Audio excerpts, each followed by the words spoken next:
Hi, everyone. This is Lynn Crawford from Hope Dementia Support, and I am here with Shoshawna Rainwater for part two of When the Relationship Changes. And I'm going to let Shoshana introduce herself. She was with us last month, but in case you weren't with us, I'd love to hear her tell you a little bit about herself. So, welcome. Also, if you have questions, please put them in the chat or in the Q&A, and we'll be sure that they get answered.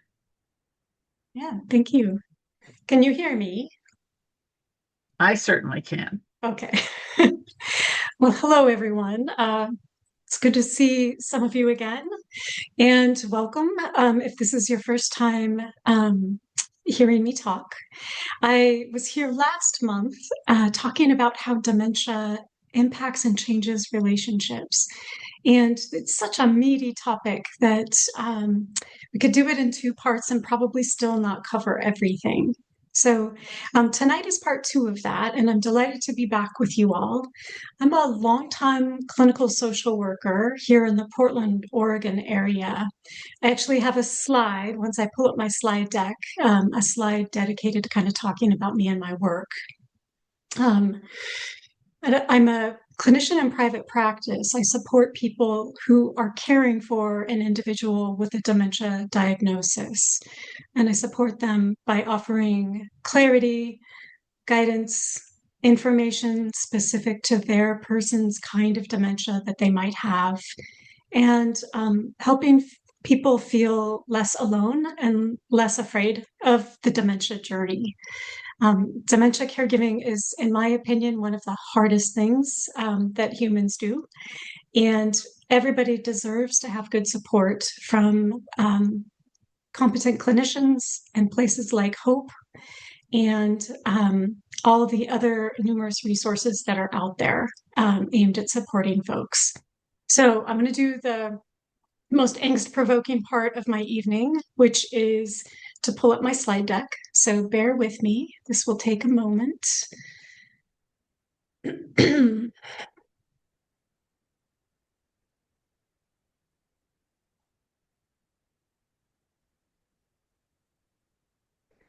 What I hope is that you see just the primary slide. Is that correct, Lynn? No, we've got your slide or your notes on You've got there. my notes as well. Well, that's no good. Okay, hold on. Okay, let me try this again. Sorry for the quirk here. We know we didn't have them when we were checking, I know. I so it's know. okay. Why?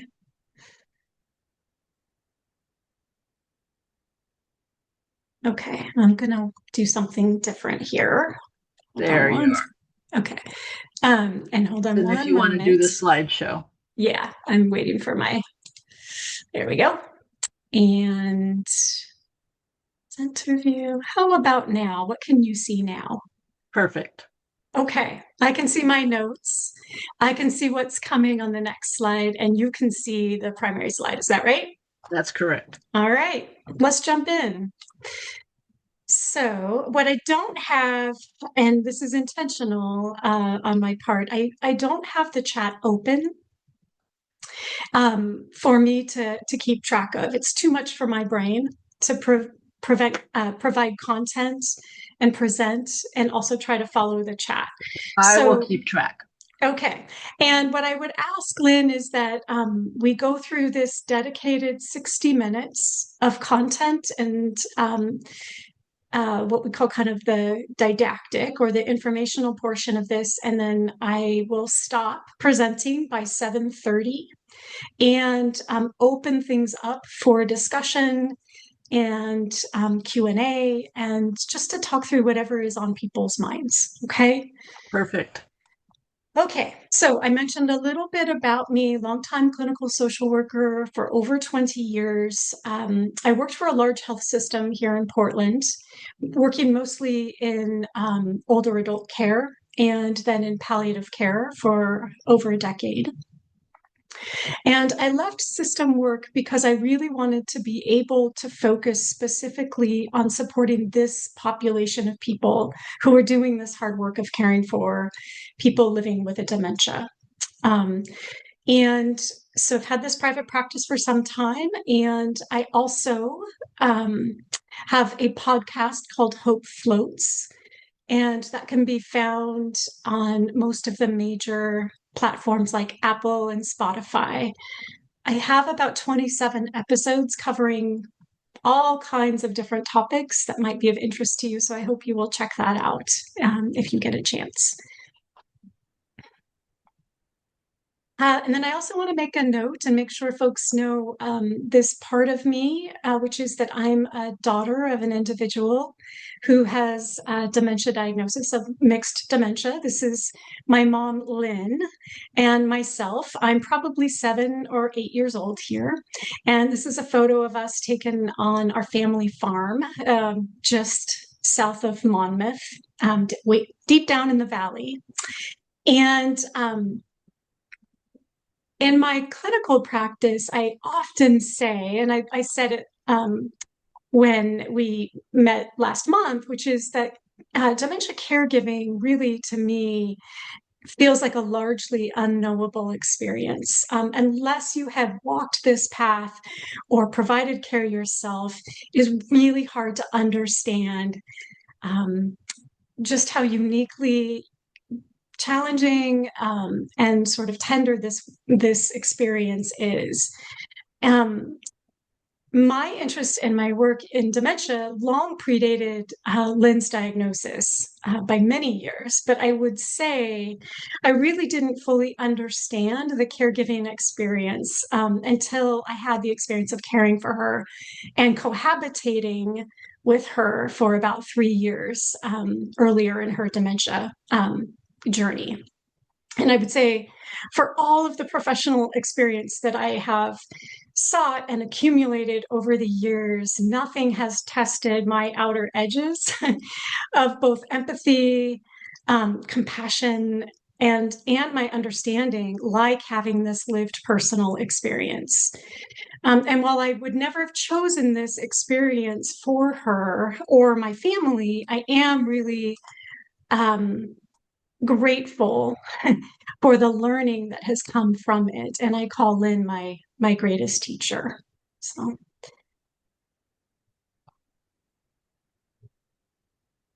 So here, briefly, here's what we will explore today. We're going to talk about communication shifts, why they are important and why they happen. So really trying to get to the why underneath why communication changes so much in dementia. We'll talk about cultivating and maintaining connection in new ways with our person, caring for ourselves and protecting our own well-being as we do this really complex work, and reframing the relationship. We'll continue our discussion about that from last time and talk about finding new meaning and moments in this role. But let's start here. We are not, for those of us who are in positions of caring for an individual with dementia, we are not alone. I offer these figures to you because I feel like they normalize the experience, and I hope that they reduce your feelings of isolation. I also think that realistically, these statistics can be quite overwhelming. As we look at sort of the magnitude of what is happening for individuals and the number of people living with brain changes and the number of people who are caring for them. So I actually had to update this slide. I have thrown these statistics out before, but the last time I gave a talk similar to this, there were 11 million families across the country, was what the Alzheimer's impact movement was saying. And now we're up to 13. So the number is growing, unsurprising, actually, given the number of folks living longer and living with brain changes due to dementia. But we're at about 13 million families now who are walking this path, much like the path that you are walking. And this can feel strange to bring in cost to a talk that has to do with caregiving, but I just also want to point out the tremendous value that we are doing as caregivers. We are providing 15.3 billion, the B does stand for billion, hours of unpaid care each year. And that's an estimated yearly value of $257 billion. To me, that is staggering. The point is not really truly the statistics themselves, but really that we as caregivers are part of an enormous community, even if at times we feel alone in this and invisible in this. We are not alone.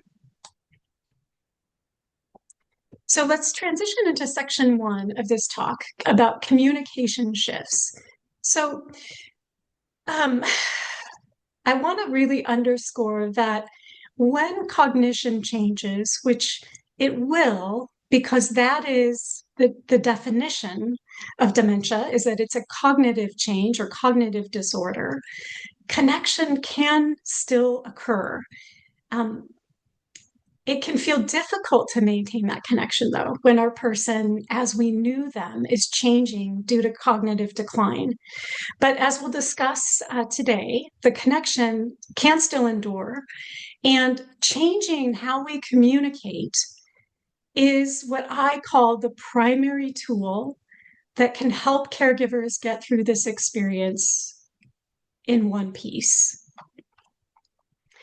And I'm hoping and guessing that most of you on this call know this. This is not a good talk if you're looking for sort of like the dementia, kind of the crux of basics of what is dementia and what are the different types and things. That's not what this talk is about.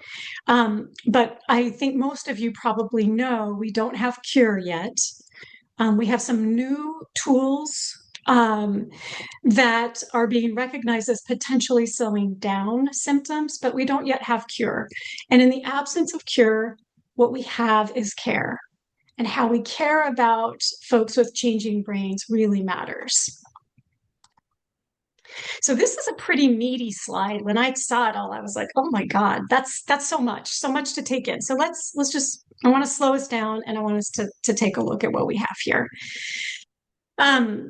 Don't get too caught up in the graphic on the right. I'm going to walk us through that in a moment. I don't know about most of you, but I've actually never seen imaging of my brain. Most of us go through most of our lives not really knowing what our brains look like. And it isn't usually until and unless something begins changing and there are concerns about how a brain is doing that we might then be asked by our doctors or there will be orders put in for us to actually have further imaging like MRI or a CT scan. But for most of us, we kind of go through life pretty unaware of what goes on in our brains. And I don't know about you, but I had never really stopped to think about what my brain does for me in a really concerted way until I started doing this work and realizing what changes when our brains change due to dementia. So let's talk a little bit about the why. Why does behavior and memory change in dementia? Well, because both behavior and memory live in the brain. As my friend and colleague Eileen Devine, who works with children and adolescents with neurobehavioral differences, as she says, the two, behavior and brain, can never be separated. And so a changing brain will result in changes in behaviors. They go hand in hand. And dementia is the changing of our anatomical structure of the command center of our bodies. Our brains are the command centers of our bodies. And so naturally, changes in behavior follow, such as things like confusion, repetition, changes in mood. Our emotions are based in our brain. And so when the brain is changing due to anatomical structures, it's natural to see these behavioral changes and changes in memory. And kind of what's more is that we can look very unchanged from the outside when we have brain changes. We really can't see these profound neurological changes that happen in our skulls unless we really go looking for them and get things like MRIs and CT scans. Um, and I want to make sure that we also pause to recognize that people experiencing dementia are not choosing this illness. They can't will themselves to do better or to make these changes go away. And I I think that because there is so much stigma associated with brain changes in our society, we really want something or someone to be able to blame for these changes, but nothing either you as a caregiver or your person experiencing dementia did. Nothing caused these changes intentionally. I'm wondering if a few people are like, yeah, but the changes happening in my person's brain are due to the fact that they drank alcohol for most of their life. There are probably some truths to some things that folks have done over the years that may have contributed to some changes in their brain. But largely what happens in dementia is not our fault and not entirely preventable, although that's a whole different talk to talk about potential prevention. Um, but I really want to see if we could take blame and stigma sort of out of this. Um,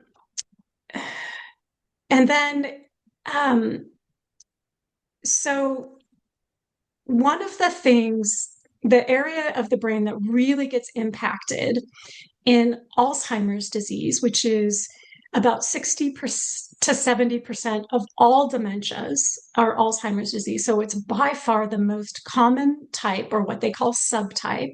So dementia is the umbrella term for all of the different kinds of dementias that are out there. Alzheimer's is the number one type, or the most prominent type. And in Alzheimer's, the hippocampus, which you can see is this really small area of our brain. Here, it's the yellow piece there with the line coming off of it that says hippocampus, but it's where we store short-term memory. Long-term memory actually gets stored in other places in our brains, but short-term memories get stored in the hippocampus, as does wayfinding abilities. And when the hippocampus gets preferentially sort of attacked or degenerates because of Alzheimer's, we can expect that short-term memory is going to be one of the big issues. And short-term memory and wayfinding change. They are not as robust capabilities once the hippocampus is beginning to deteriorate because of dementia. So we can't, once that has set in, we can't help that.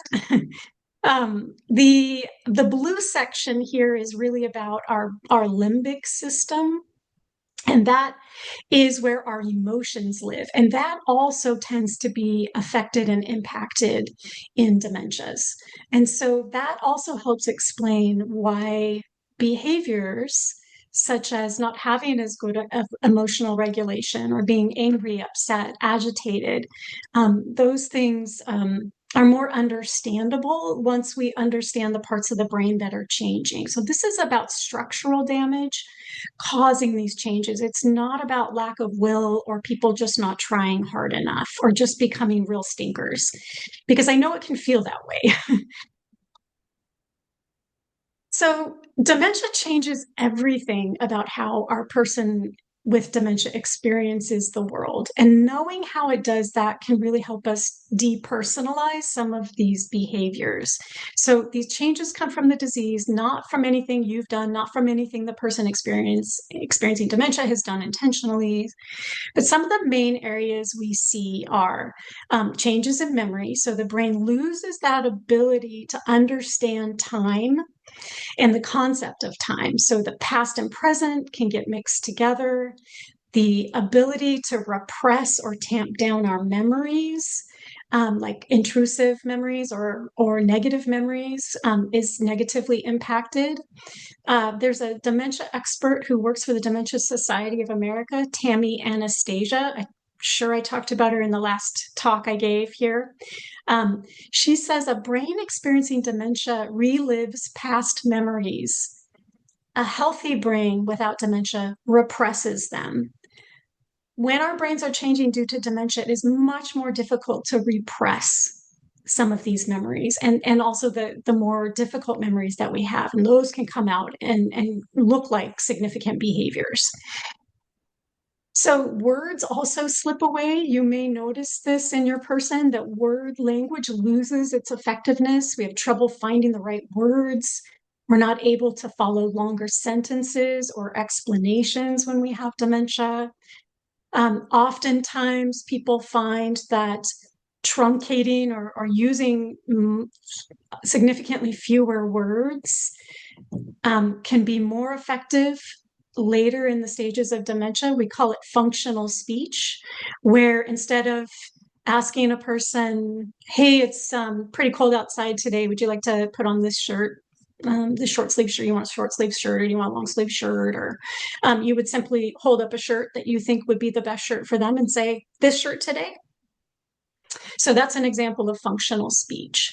That's what we use as words go away. The more words we use, the more areas there are for potential confusion, which is very it's very hard for us, I think, in sort of these neurotypical brains to wrap our minds around, because I think often when someone doesn't understand me, what I think I need to do is lean in and just explain more, right? And let me just use more words to help you understand. Obviously, I just didn't explain it enough. But in the brain of an individual with dementia, words are likely not sticking, and they're having a lot of trouble sorting through what's important. Processing time slows. So this is a really big one. It takes longer to take in what's being said and to process it and to formulate a response. And this is challenging in a world like ours that moves so quickly. My colleague Eileen calls this having a 10-second brain in a 1-second world, where everything moves so quickly, it's impossible to keep up. And so slowing ourselves down can be helpful to people. And then emotions. So while emotional regulation, so being able to be in control, sorry. Oh, here we go. Oh, yeah. I've got a wayward, here we go. Yeah, I'm back in the right place. So being able to be in control and moderate our emotions usually diminishes as dementia progresses, and the ability to feel things, though, can still remain quite stable throughout the course of the disease. And so the emotional part of our brain is quite ancient and sensitive to things that threaten our survival. And so we can often get very angry, we can get very upset, we can misunderstand things quite quickly when our brains are changing. And the ability to experience emotion even as communication abilities fade. And so this is exactly why how we say things matters more than the facts that we are actually speaking. So how do we say things in a way that maximize our person's ability to communicate? So here are a few ideas for some gentle shifts for everyday moments. I gave some sample phrases here for us to consider. So the key parts of this and shifting how we communicate are, there are 4 primary things that I think are really important. It's to avoid quizzing. I'll talk through each of these in a moment. Accepting the need to repeat, going with your person's version of reality, and to try answering things in the affirmative, not in the negative, but in the affirmative as much as possible. So instead of saying to someone, do you remember, which can be experienced by the person with dementia as quizzing, which I think the closest thing we have to understanding what that feels like would be if we remember what it was like to not know the answer to someone and to be in a classroom setting and have the teacher call on us and sort of being outed that we didn't understand or that we don't know how to answer the question. That's how we think it might feel for people living with dementia to be asked these questions and to be tested. And so a greater kindness is to avoid quizzing whenever possible and to sort of fill in, be a narrative around. I was just thinking about that day that we went to the beach, and one of my favorite parts of it was, and then filling in the blanks there. I understand also the impulse that we have to quiz people because I think it's our way of trying to gauge like how with me are they right now? Um, do they remember? We use that I think as information that we think we need, and it's so I understand the impulse, and also it can feel really disorienting to people with dementia and can make them feel more testy, more agitated, more upset. I already told you that, so I have been guilty of saying this at times in my relationship with my parent with rapid forgetting, which is what we call that short-term memory loss in Alzheimer's. Um, and one of the, I think, hard truths about dementia caregiving, and one of the hardest parts of it, is accepting the need to repeat. Repeating can be really exhausting and really tiring. And it is part, if your person is experiencing an Alzheimer's type dementia, it is usually just part and parcel for the landscape. There are some things that you could do to try to help their mind remember. You could write on a card, like in first person. You could say, this is one of like an occupational therapist's hot tips is this works earlier in the disease experience of dementia, but to write on a piece of paper, I am leaving for my appointment in an hour, instead in trying to sort of like interrupt that questioning cycle that folks get into. But just know that that rapid forgetting is common in Alzheimer's because the hippocampus is not storing the information. It's they probably got the information, it came into their brain, and on the way to the hippocampus, it went through the shredder. Getting upset with our folks with dementia, which is something that makes us human.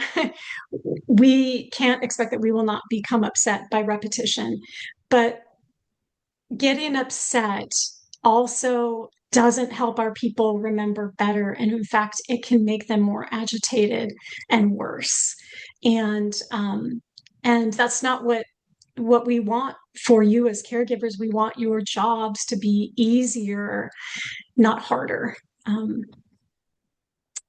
So this next piece is around, I want to make sure I'm not going to kick us into the next slide. Okay, I've got a wayward finger here. So that's not true. Dad passed away is about correction. People with dementia experience the world differently. They experience our reality differently, and correcting them, unless they're asking for clarification or for you to orient them, is generally not helpful and leaves them feeling um, quite upset. So there's all kinds, when I say upset, there are all kinds of ways that can manifest for your person with dementia. But hearing that someone has died as if it's the first time they've heard it over and over and over tends to be not helpful to the person with dementia, but rather just very, very disorienting for them. They could mourn this loss over and over and over. And so some of the ways around creating that distress in them is to just acknowledge the emotion behind it and say, well, you really miss them. Tell me about them. You can't do that. So most adults, I'm guessing everyone on this call is probably 18 or over. So we're adults. Most of us, dementia or not, a lot of us bristle at being told what to do. And sure as heck, most of us would bristle at being told those four words. You can't do that. Especially if it was said in a certain tone, right? People living with dementia, many of them have some degree of what is called anosognosia, which is the brain's inability, due to structural damage, the brain's inability to have insight into its own condition, its own losses. And so many people living with dementia really see themselves as fully functioning, capable adults. And when we tell them, you can't do that, the response is often, yes, I can. And so shifting to the affirmative, so trying to avoid saying no directly and telling them no at all. If you can, trying to shift to something more affirmative. So let's do that together. Oh, hey, that's a great idea. I'd love to join you in that. How about I pour the milk and you get the napkins? If what you're telling them you can't do that is, say, pouring a glass of milk. So trying to reframe to the positive can be helpful. So the principle behind these different swaps of how to say things is really to avoid testing memory, avoid arguing with reality, and to offer reassurance instead. I really think this quote by Carl Jung, I don't think Carl Jung was using this in the setting of a dementia diagnosis, but I think it resonates, which is what we resist can not only persist, but can grow stronger. And that can be very true in this setting of dementia, that when we resist meeting our person where they need us to meet them, we resist joining their reality, we argue with them, we don't change anything, and we also can make things much worse. So trying softer, not harder, is kind of one of my favorite ways to describe this work. And we use things that are called validation techniques. So validation techniques meet the person inside their reality rather than correcting them. So we have studies that suggest it can meaningfully reduce agitation and resistance to care. And boy, does that matter for us as caregivers who have limited amounts of energy to expend and need to be in relationship with our person with dementia in ways that make things easier, not harder. So usually we can't go wrong if we're trying to respond to the feeling behind the words. Feelings behind the words are much more important than the facts, right? And acknowledging emotion can noticeably ease that agitation and even reopen opportunities for connection. So we do this by tuning in, noticing their emotion underneath. I think, and I hear other dementia people who work in this field exclusively say, fear is probably the number one driving emotion that many people with dementia are living with. And boy, can you imagine going through your world with fear being your primary emotion? Many of us as caregivers would be like, yeah, I get it, but I'm fearing other things. But this slide is about perspective taking for our person with dementia.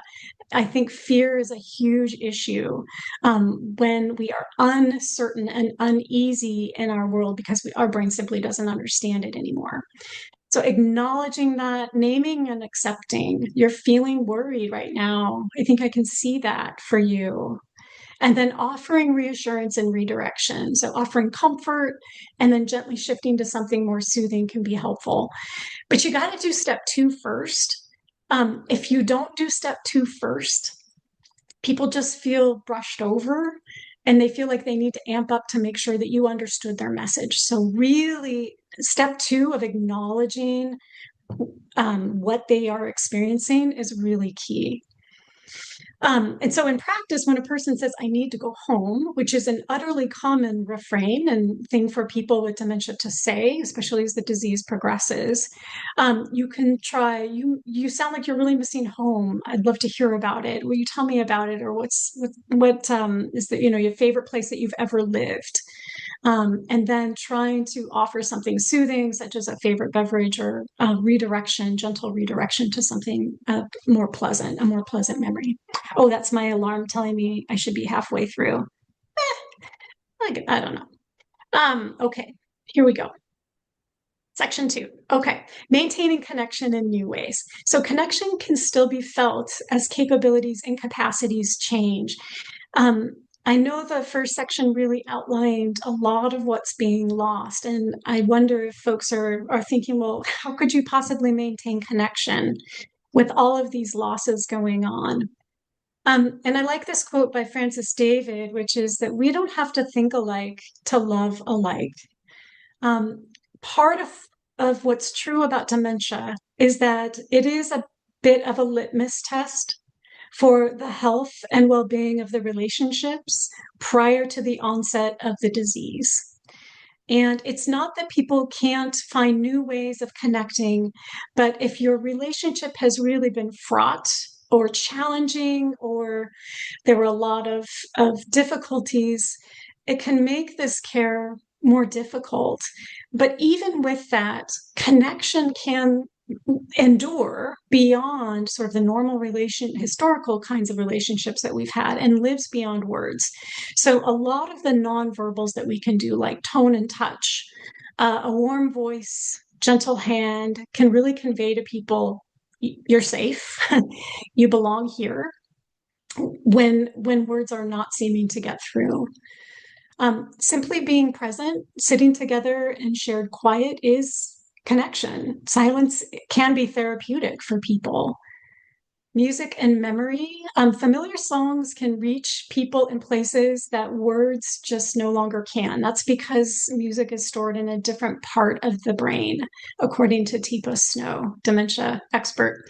I will say one thing about music is that be mindful, if you're going to play music, be mindful of minor chords or songs that have sort of a less major chord, upbeat tone to them. They can actually bring on sadness and worry and upset.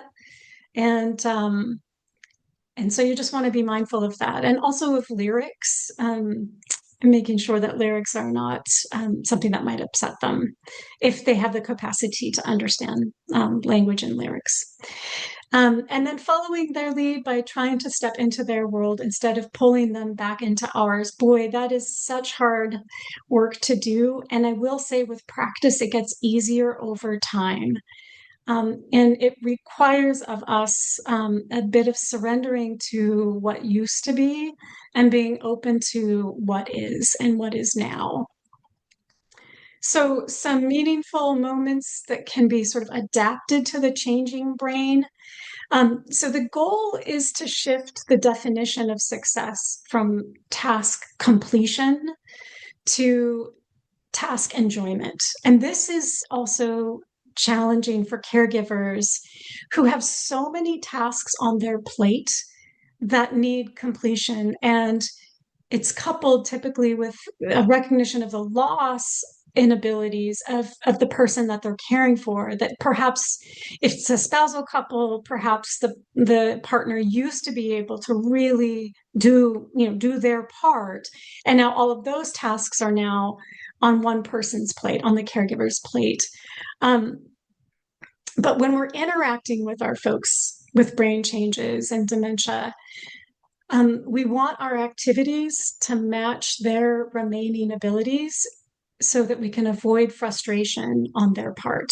And so the goal isn't to do things perfectly, it's in sharing good moments together. Simple and purposeful sorting, folding, and arranging can actually be quite calming for people. Sometimes giving someone a broom and asking them to sweep the floor can be kind of a low lift and can be a helpful thing. And if not helpful, at least maybe not that harmful or causing you extra work. Most individuals do want to be helpful. And when we have dementia, people living with dementia get told no a lot and don't have a lot of opportunities to contribute. So even saying things like, I could really use your help with, can work. Those are magical words for people living with dementia, typically. Sometimes they'll be like, you do it. I don't want to do it. That does happen. But many people have that impulse to want to contribute and don't have a lot of opportunities. Tapping into the senses. So our five, how many do we have? Six now? Five? The five senses, those things that we can hear that are soothing, smells that are soothing, touch, textiles and things, textures that are soothing. Being outdoors can be soothing in the right elements. Sometimes retrospective reminiscing or looking backward in time can be soothing. Here's where you would probably want to avoid quizzing. And do you know who this person is in this picture? But rather just say, oh, I'm having a memory about this person. I think that this was Aunt Dolores, and here's what I think she's doing in this picture, and see if they can join in. And then matching the moment. So trying to meet them where their abilities are today. Um, okay, I wanted to just show you this as an example of an attempt to maintain connection. Um, this is a picture of a card that I sent my mom recently. You might be thinking I wrote down the wrong name. Her name's Lynn, but she likes to go by Bella. That's about 30 years old when my mom's first grandchild was born. They called her Bella, and so that has been kind of her moniker or favored name. Um, this is a card she picked out on a recent trip I made down to the town she lives in, and we went on an outing to a thrift store. And boy, she found some really these cards, but she loved them. They wouldn't have been my style, but she loved them. And of course, after we bought them, she did not remember having bought them. But I have been sending her a card every once in a while. I try to do it like every other week or so. Um, so you might also be thinking like, that's pretty effusive, like cute as cutie, which is just what we call each other. But I really lay on the compliments here because my mom is a person at her core who is deeply sort of insatiable when it comes to being told she's loved. She loves people to give her affection and to tell her she matters. And so I wrote this card. And I signed it as Shoshawna. And the reason that I didn't sign it as your daughter or reference that I'm her daughter is that she does not know any longer that I am her daughter.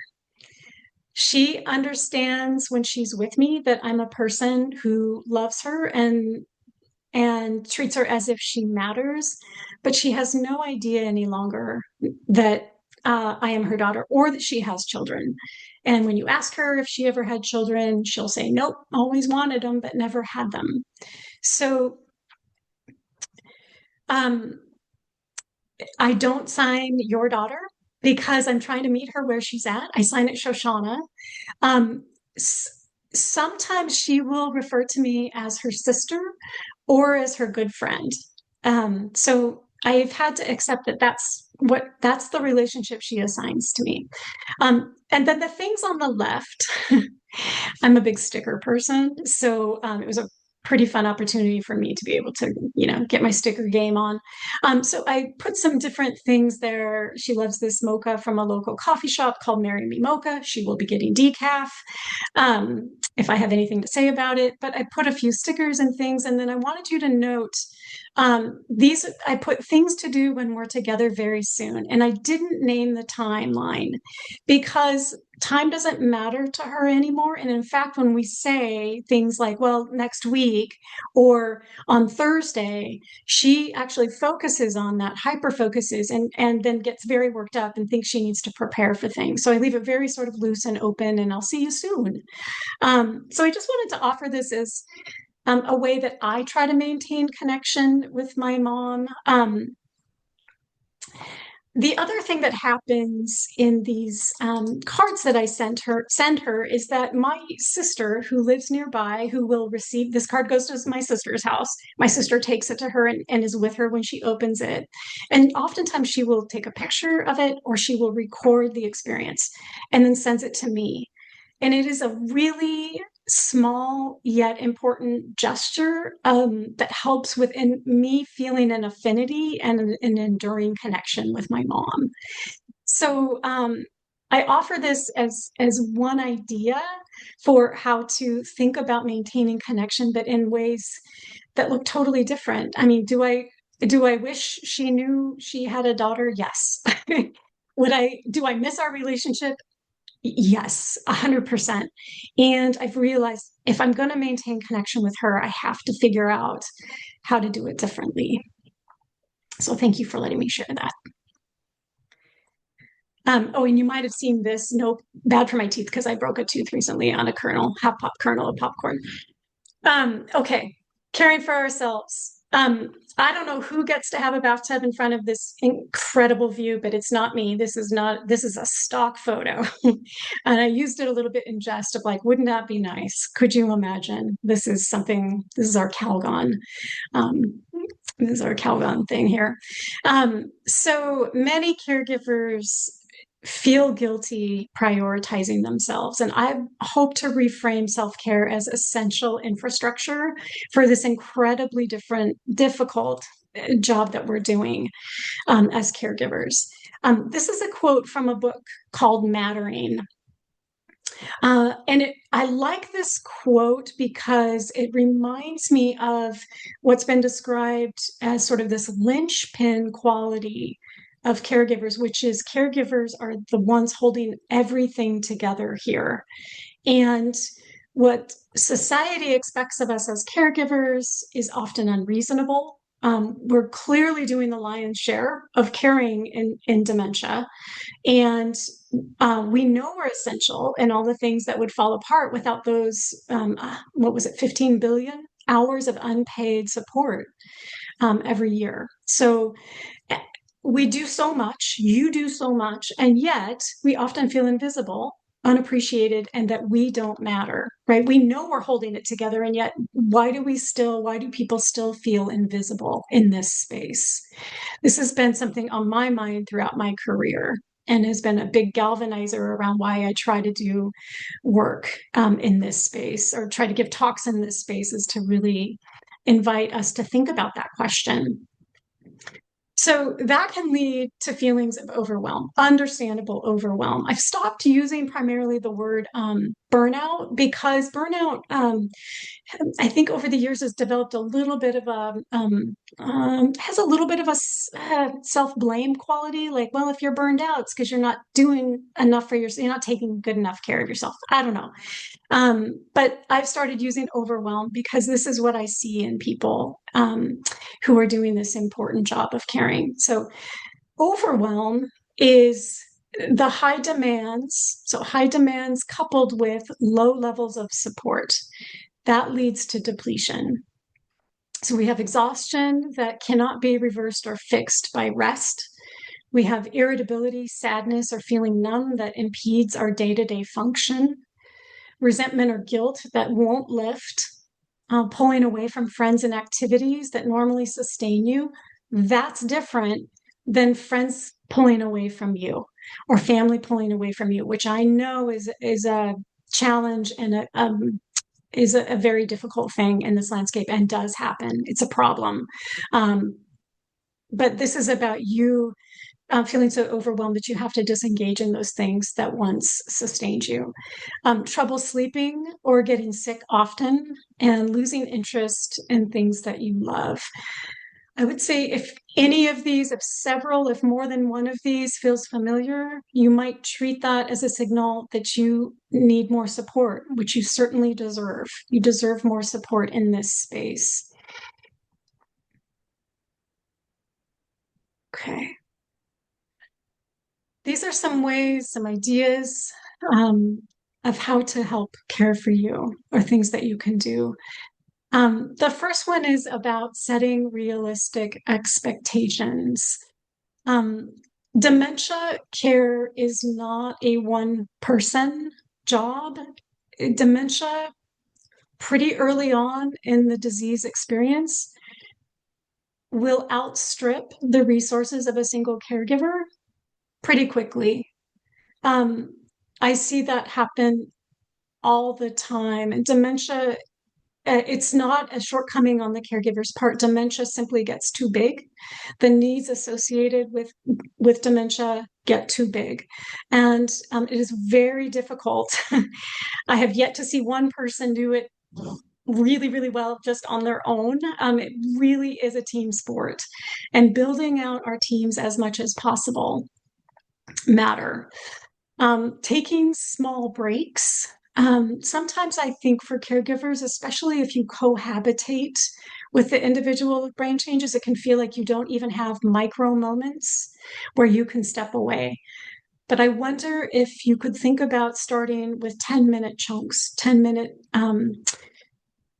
increments to be able to do some things, some deep stretching, some deep breathing, to just go into the bathroom if that's the only refuge in the home and give yourself a few minutes respite.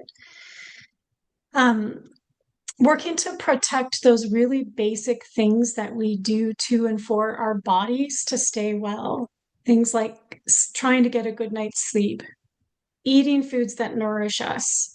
Although I know when we are distressed and our cortisol levels, our stress levels are really high, our bodies can crave some of those sweets and those easy go-to foods. I do that too. But at our baseline, if we can be eating foods that nourish us, we will feel better. Movement, even small movements. I keep a one of those bicycle things under my desk here. I'm not writing it right now, by the way, but I do keep it there so that I can do that while I'm doing work, and can sort of infuse little bits of exercise that would be harder to get otherwise. And then if you are finding yourself unable to keep up with your own checkups, I think that is one of the biggest flags for needing more help and support on your team. Because when we don't have the ability to do our own checkups because we're engulfed in the role of caregiver, we miss some of the preventative things that we need that could be caught upstream and earlier, right? To help us stay well and healthy. Staying connected, keeping one friendship or one group that is just for you and is full of people who are affirming and remind you of your value outside of this really important role that you do. And then also, I strongly encourage you to consider joining a support group. The right support group can be magical and can be so sustaining. And I'm so grateful to places like Hope, who's sponsoring this talk tonight, for creating spaces for caregivers. And then any offers of help that come your way, please say yes. Please say yes. Thank you. And then please give folks a specific task. People are often sort of out on the periphery, willing to help, and they just don't know how. And so if you do get these offers of help, then please say yes. And then in addition to that, it is essential to ask for help. So this card I also got from that thrift store. I thought this was a little bit passive aggressive of this young lady here. She's saying, sure, would like to hear from you. That's not good enough in this setting. Getting more in touch with what you need and naming it and asking folks for support is how we're going to get through this as caregivers. Everyone doing this work deserves a break. And in the dementia landscape, those breaks are called respite. Respite just means a break for you as the caregiver. And there are some different iterations of that, or ideas of or ways to get respite. There's in-home help and support. That is typically an out-of-pocket cost, can be, depending on lots of factors that I won't go into, don't have time to go into tonight. But trying to see if there's someone who you could bring into the home who could stay with your person and be your eyes and ears and surrogate brain while you step out and do something restorative for yourself. There are good adult day programs that are in our areas. Some people, this is less common, but some people who are really at the outer edges of, well, not even those who are in the outer edges of depletion, but folks who need them can look for short residential stays. So reaching out to living settings or facilities and saying, I'm planning to go on a trip. I'm looking for a place that might be able to care for my person for a week or two. Is that an option? And then leaning heavily on your circle of support, whatever that team looks like, whoever it's made up of, letting them know as you're learning more about this caregiving role, you're learning how difficult it will be to do it solo, and that you're looking for people that can help join your team. Okay. I want to be mindful of the time. And then finding spaces where you both belong. We call these third spaces, which are, I think, I mean, shout out to Hope. I just want to say this is one of the things I think Hope does so well is to really normalize being in our community settings with our person with brain changes and doing things that feel kind of normal. I know we've got the movie outing. We've got, I'll let Lynn chime in when we all come back together here shortly. But there are so many things, so many opportunities for you to be out and about with your person, but not alone and not feeling alone. So also keep your eye out for what we call memory cafes, which are gathering spaces made for connection for both caregiver and person with dementia. Libraries and community centers, faith and cultural groups, and our public spaces like parks and gardens, and any place that will bring some sort of calm and a good sensory experience can be helpful. Okay, very quickly ish. Reframing the relationship. I mentioned Pauline Boss's work quite a bit last time in our last talk. I think this book, Loving Someone with Dementia, is probably one of the best books I have read about how to really begin to see and understand the relationship differently, the historical relationship of your person living with dementia and yourself, and going from what used to be to what Pauline Boss refers to as the good enough relationship, the relationship that is not perfect, but yet still has compelling reasons to be in connection with one another. And that changing that expectation of perfection to good enough is possible, but requires of us a real examination of our expectations and a loss of, um, there we go, a loss of what used to be. So there's so much grief, and much of it is sort of under-recognized or unrecognized. There's so much grief in dementia that happens, and I think some of the things that um, some of the ways that we move through the disease experience, such as being really angry and upset and agitated, really are, if we go deeper, I think what's underneath that is deep grief for people. That the changing brain of the people we love means tectonic plate shifts in the way things look for us in our relationship. And as I've said throughout this talk today, it's not that there can't be moments of connection that endure, but we've also recognized that there is so much that is changing, right? And no one really chose for it to change this way. This is not how you would have envisioned this for yourself or for your person. So new ways to see this landscape of dementia. This is an invitation to just think about it in these ways, that it is really okay to grieve, and it's really normal to grieve. It's really normal to be feeling these things. I've met with hundreds of people by now in my career. And I don't think there has been a single person who's not carrying deep grief around this diagnosis. Um, Small wins count. And sometimes I think it's helpful to keep a log or some sort of list of things that actually went well. Sometimes our brains are really focused on like what loss is coming next? What am I losing now with this person? And within that, if we pause and actually attend to the fact that not everything always every day goes poorly, sometimes there are some small wins.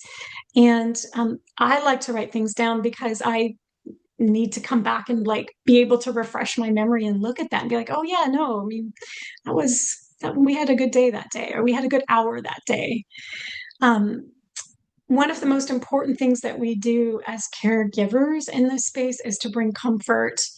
People living with dementia, as we've talked about, have a difficult time um, managing their own emotional landscape, and they really look to us for safety, to treat them with dignity. They're very reliant on us in those ways. And our role is to help them feel safe and help them feel dignified. And we don't have to be perfect in this, right? And Tammy Anastasia, who I mentioned earlier, has two really good books. So if you look up her name, two really good dementia caregiving books. She has a whole thing about guilt.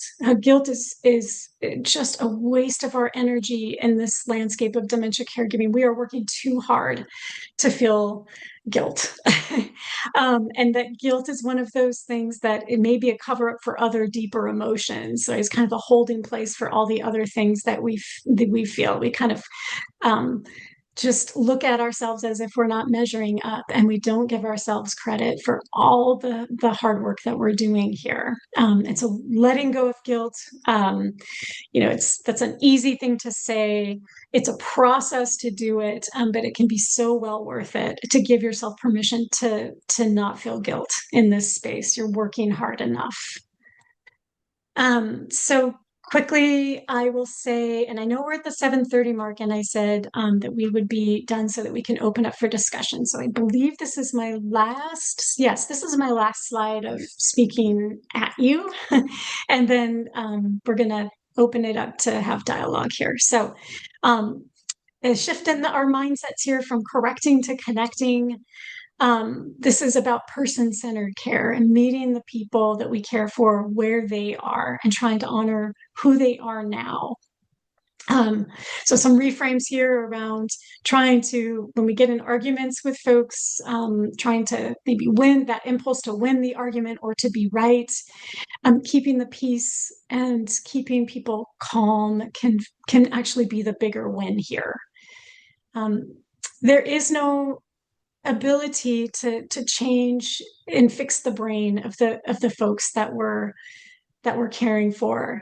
Fixing the memory is less our aim than honoring the feelings that they are having because of what they're going through. We can certainly mourn their old selves. I do this often. I do this, but I don't do it with my mom. I do it with people who care about me. It really helps me to mourn her with people who knew her in earlier years in her life, who can understand sort of the degree of what has been lost. So mourning her is not the problem, but finding ways now to love her and and finding ways to get supported through your grief are probably better uses of our time and energy as caregivers. And then getting through tasks. Boy, this is hard, right? With that task list and our plates being so utterly full. But if we can let go of some of that and really try to see joy in some of these smaller moments, there is less there's less suffering in that for us as caregivers. So I hope that this past hour of conversation, of me speaking these points to you, have been helpful. I'm going to stop sharing. Let me show you one thing. We'll send out this slide deck, right, Julie and Lynn? Yes, we will. Okay, so I've listed some resources. Just with gratitude, I just want to thank you. You are doing one of the hardest, most difficult jobs a human has to do, and you deserve support on your journey. So I hope you will reach out for it. Thanks for having me. Here's an updated picture of Lynn and I. This is her in her memory care community, me visiting, and this is how you can reach me. And if you're interested in working together, I do a free caregiver connection call, and you're welcome to schedule one, and we can talk through the specifics of your situation to see if there's some individualized support that we could do. So thank you so much. I'm going to stop sharing my screen. Okay. Thank you. That was awesome. So I have a comment here that I want to share, and then I have a bunch of questions for you. Mhm. So this is huge gratitude to Becky Martin and Diane for their Hope Dementia support group in Ashland. Thank you tons. I don't know if Yeah. everyone is aware that we have a support group in Ashland, Oregon, but we do, and it's well attended. And so thank you, ladies. Yeah. Liz, thank you for mentioning that. Yeah, I love that. So now my questions. Well, Lynn, I know you always come prepared with good questions. I just am curious if folks have questions that they want to put in the chat, or are people able to come off? Are folks muted? So questions in the chat, is Well, it? people are muted. I guess I'm just curious if people want to share what, if anything, hopefully something, at least one thing, resonated with you um, about this talk. Yeah, where do you feel most stuck? Um, yeah. And if we get crickets, so then we I can. see a hand. Okay. So I let's, don't, so I'm unable to call. But if you want to manage that piece, I'm happy to. well, it is. Zoom has this way of periodically changing Oh, the way they do things. I see And Jonathan Frederick may have their hand up. yes, yes. Yeah. So Can Jonathan come off mute? Is that he could possible? if, as soon as I can find him. Okay. There he You're like, is. I'm working on it. I'm working on it. There you are, Jonathan. You are off mute. Hi, Uh, Jonathan. yeah, thank you very much for the reminders of the dimensions of how to be a better um, a better companion as Mm. we travel through this world. So thank you. Oh, you're welcome. And thank you, Jonathan. Um I've been sort of preaching this work. This feels like a ministry. I've been talking about these pieces around communication for so long. Part of me worries that everyone already knows all of this, and I but even if you already knew all of this, hopefully there are some helpful reminders in there. So thank you, Jonathan, for that. I think this is one of the places or one of the reasons why being in spaces with other people who know what you're going through, who are also in this caregiving space, can be so powerful. I think we can hold that sacred space for each other by reminding one another that we aren't alone. And I said this in our last talk, or the last talk I gave, but I really love that quote by Brene Brown, who says, we can't always fix hard or what's hard. We can't always fix that, but we can fix lonely. And so much of what I hear from caregivers is that this experience is so utterly isolating and is unwitnessed by anybody except for the person going through brain changes, who really oftentimes can't fully witness what's being done. And so I hope those of you who have the ability to reach out to a support group will consider doing that. Oh, thanks, Liz and Medford again. Thank you. Oh, small, chunkable, doable. Good. Okay. Glad to hear that. I know. You know, there's also part of me that really recognizes, like, as caregivers, we're like, don't give me more to do. Like, I don't want to do it. Like, my plate is entirely full. I get that. Oh, Bernadette. You have a question. You Okay. mentioned books on grief. Is there an author? I mentioned books on grief. Did I mention books on grief? You mentioned Did several I? books. I think you were talking about Pauline Boss. Yeah, And in the slide deck, there's actually a photo of the book. So Loving Someone with Dementia um, talks a lot about that anticipatory grief. Yeah, and the grief that we're experiencing as caregivers. Yes. So what else? What other books do I like for grief? On the spot, and not my bookshelf is not within eyesight. So I mentioned Tammy Anastasia's work. She you can't write about dementia and not mention grief, right? Or talk about grief. So I'm actually holding one of her books, but I don't know that it's coming in very clearly. So what I will do, this is a good, this is making me think. So I will peruse my bookshelf again and make sure that I will send that out to folks, those resources specific to grief and dementia grief. Perfect. Thank you. Yeah, I'm noticing things are coming into the chat, Lynn. They So are. I want to make some space here for Bernadette.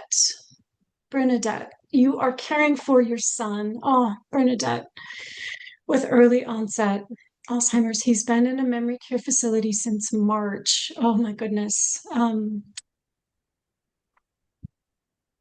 How are you doing?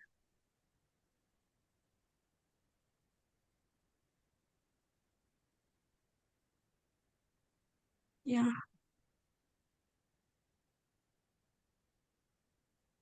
I don't mind the silence, by the way. I'm a social worker, so I can tolerate a lot of silence.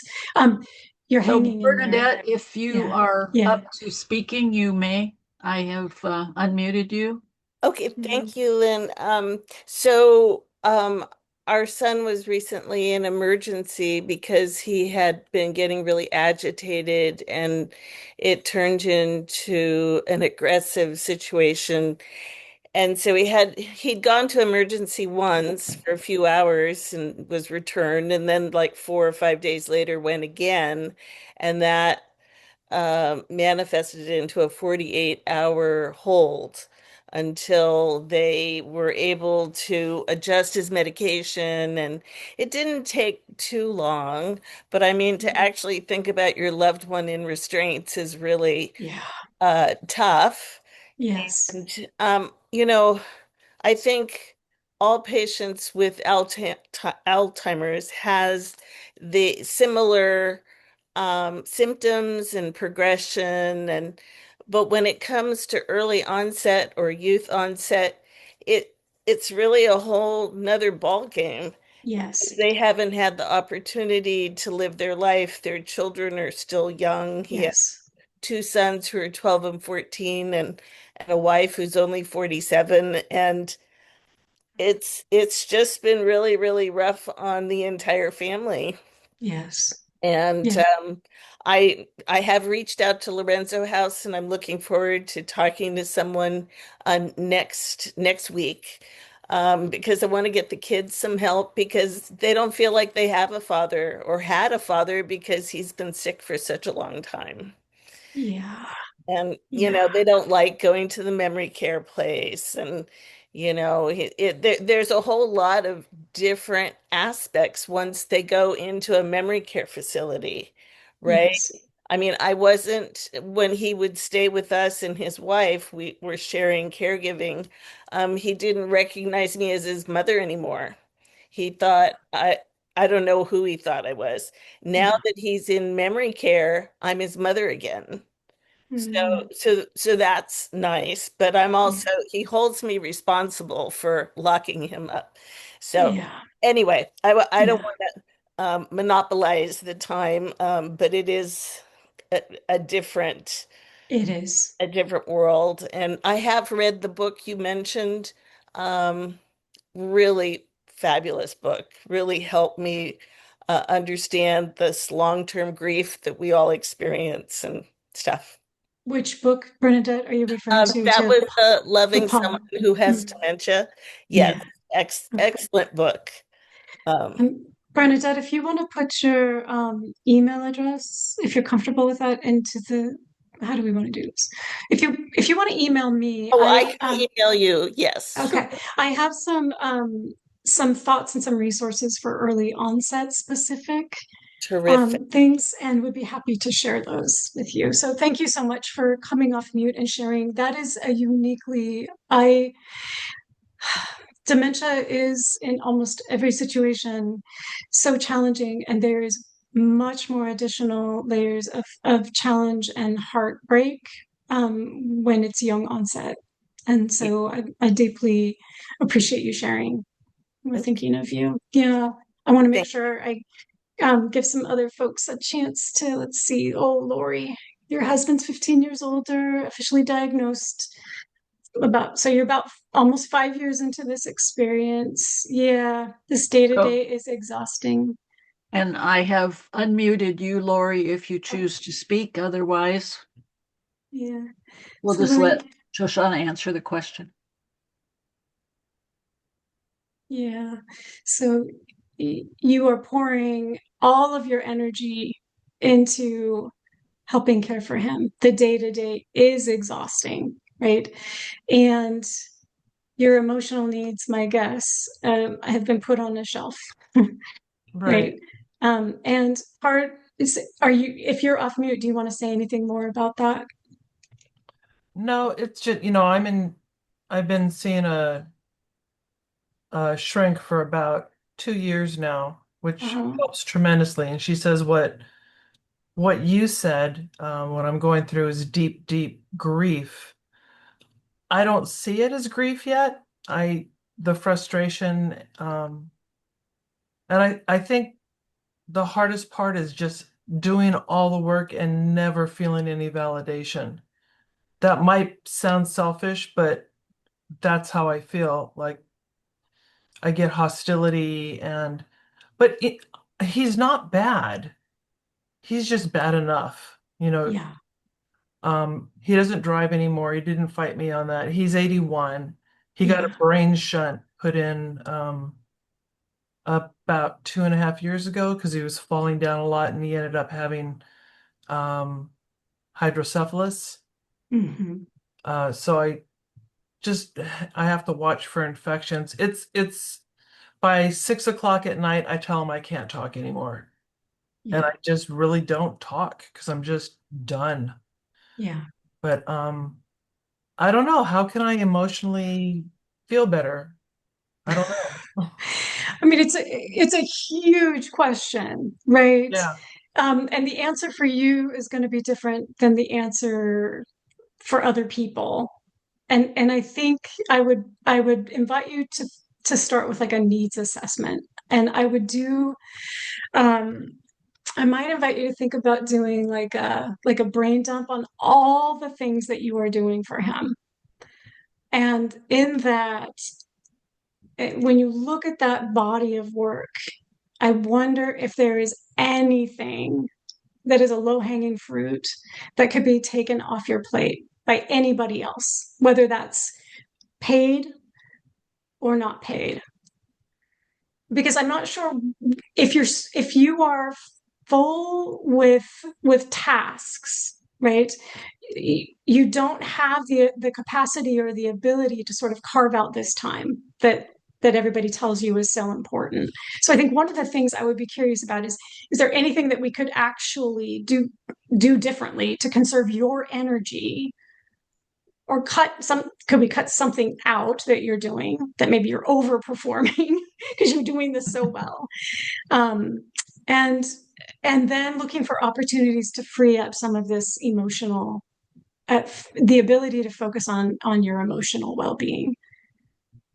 You said that doing all the work and not feeling any validation is one of the hardest parts of this. And then I heard you also check yourself and say, I don't, maybe that sounds selfish. Needing to be seen and witnessed is a human need. And the fact that you're not getting validation, and my guess is you're also doing all of this work and it's unwitnessed by anybody but your spouse, who can't appreciate, his brain won't allow him to appreciate what you're doing. And the validation can come, but it can't be from him, and it probably needs to come from other outside sources, whether that's support groups. It sounds like you have a good therapist on your team. Um, it's part of the work that I do with people. It is really hard to have our work unwitnessed. Is it reasonable or helpful if someone with dementia has a therapist? The answer to that is the answer to a lot of things in dementia, which is it depends. If a person is earlier in the dementia experience and has insight, then it can be for some time, for some people, it can be a helpful tool. But if you think about therapy and what's happening in your therapeutic sessions, you're building on session to session to session, right? On things that you're learning. That requires memory, retention, perspective taking, growing a skill set. And those capacities, if those aren't available to your person, then that's probably not the modality that's going to be most helpful. But there are other kinds of therapeutic interventions, such as horticulture therapy, music therapy, other things that don't quite require the same things of our brains as a traditional therapeutic experience. Those can be available. And then I don't know if you're in the Portland area. Are you in the Portland area by chance? Vancouver. So and here in the Portland area, and I know this person has done some work over the river, but there is a woman who does it's not therapy, but she does what's called like supportive conversations with individuals who can't do traditional therapy, but aren't so advanced in their disease experience where they can't make sense of even who that person is or why they're there. So that's kind of a middle space of a supportive person. So my answer may sound really unsatisfying, but the answer is it really depends. It depends on the level of insight, how long the person's been living with brain changes, and how they're impacting them. Thank you. Yeah, you don't want to pour a bunch of money into something that 2 minutes after the session concludes, he can't remember any of the gains or any of what he's heard. Right. I don't want to spend the time being unproductive either. Just right. But also, Lori, I'm also curious about an adult day center experience for him. That's not a good fit for him. Okay. He's still an alpha male, and he's not ready for that yet. Okay. Well, I hear you. You know him best, and you'd be surprised down the road. There's a lot. I bet Lynn and Julie know this. Sometimes people who are like, "This will never work." It can end up working. Okay. I want to make sure I'm also giving. Okay. Let's go to Lori Massey. Lori Massey, where are you, Lori? So it's a Q&A question about repressed memories you mentioned earlier. Do repressed memories come forward with dementia? What if someone had a hard childhood and has repressed some of what they went through? Is it likely that those bad memories will come forward? Yes. This is one of the this is the theme of the second book by Tammy Anastasia, that is dedicated essentially to personal history of people living with dementia and how that impacts how they show up now in their world. I would highly recommend that book. And because I don't have it in front of me, I don't have the title in front of me. It's like Dementia, Something and Personal History by Tammy Anastasia. So yes, this is a big challenge, and it's part of why it would be helpful for all of us to have worked through all of our traumas that we have experienced in our life. But that's just not possible. And some of the things that we do see in people whose dementia has progressed to the point where the ability to sort and sift through their memory banks is challenged. And then also this issue of memory repression, right? that you and I could probably do if we are in sort of neurotypical brains. I can forget a lot about this of the stuff that I don't want to remember and keep it at bay. Those skills, whatever cognitive skills it takes to keep those things at bay, can deteriorate in dementia. And so, yes, the answer is yes. And that is a really good book that helps people figure out how to care. Okay, if that's the case, then how do I care well for this person? And how do I help them feel safe and soothed? And how do we avoid the triggers, the activators that might bring this up for this person?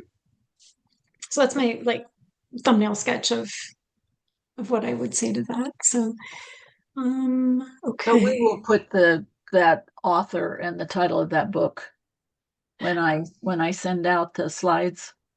Yeah, great. Okay. Yes, I will get that. What So Tony else? has just a comment that says he's doing shared journey with his wife and another caregiver support meeting. He's found them very helpful and would recommend joining a support group as early in the process as possible. And thanks to Hope for their support. Great. Thank you so Bernadette much for says that she's comment. hanging in. What's that? And then Bernadette's comment to everyone is that they're hanging in there. Yeah. And then Ava says your first talk on relationships included how grief can show up after moving someone out of the home. I moved my husband to an adult foster home at the beginning of the year and was surprised about how much grief I had. Your discussion about that was validating. Oh, thank you, Ava. Thank you for sharing that. Yeah, and I think, our grief gets pushed aside or underground while we are just in the chaos and the overwhelm of the day to day. And sometimes it isn't until we have a little bit of space from the day to day toil of caregiving that those emotions and feelings really begin to emerge. And the only way through it is through it, right? And giving yourself permission to feel all of the feels and hopefully get support through processing those emotions is what I would hope for you. So, Garland says another recent book that is helpful, interesting, and a bit intellectual is Travelers to Unimaginable Lands by Dasha Kuiper. I actually have read that. I would recommend it. yeah, And thank you for then mentioning that book. Eileen asked that, Eileen, yeah. okay. Eileen, do you want to provide your email then? So Bernadette, instead of emailing me, you've provided your email. I just don't want to miss anything here. A coast cider. And then Liz says, I accept that the house is a mess, the garage is stuffed, because yes, the job caretaking is 24/7 is too much, but it is the reality. Yeah. Okay, I know we are nearly at time, and I really want to be respectful of everybody's valuable time. I'm just writing down names Thank you here. for your professionalism and your kindness. And then Lynn says that Tammy Anastasia's first book, Essential Strategies for the Dementia Caregiver. That's just she looked it up for you. Yes, that's correct. That is the first book, the one that I showed you on camera. That is not the name of that second book that I think would be so helpful to the person who wants to know more about how personal history and trauma impacts people. The other thing, so Tammy Anastasia is not paying me for any of this. I don't want anybody to think that I'm like connected to her in that way. I just think her work is really great. And she does a weekly Ask the Expert call on the Dementia Society of America, where anybody can join the call and pose a question to her. And so if you want sort of a mini micro, like, ooh, let's hear her best thoughts about my particular situation, you can join that call. You have to like sign up ahead of time and such. But I join every week because I learn something every single week from her. And I've been doing this work over 20 years. So we can all always learn something. And then Yeah, thank you. Laura some, Massey yeah, found it. she Thank you, looked Laura up Massey. another one. Yeah. Yeah. So there you Yes, that's are. it. You got it. You got it. So, Okay. well, thank you so much. This was outstanding. Thank you so Very, much for very being helpful. here. Thanks for spending your valuable time, your valuable energy with me tonight. I'm rooting for you for smooth waters ahead, and please do reach out if I can be of support to you. So, And so that everyone knows, next month will have our annual presentation of a panel of folks who both provide in-home caregiving as well as placement agencies. So please attend, and we will send out the slides and the link to the YouTube video, and we'll go from there. So thank you so much, Shoshana. you're welcome. Thanks, everyone. Bye all. Bye bye.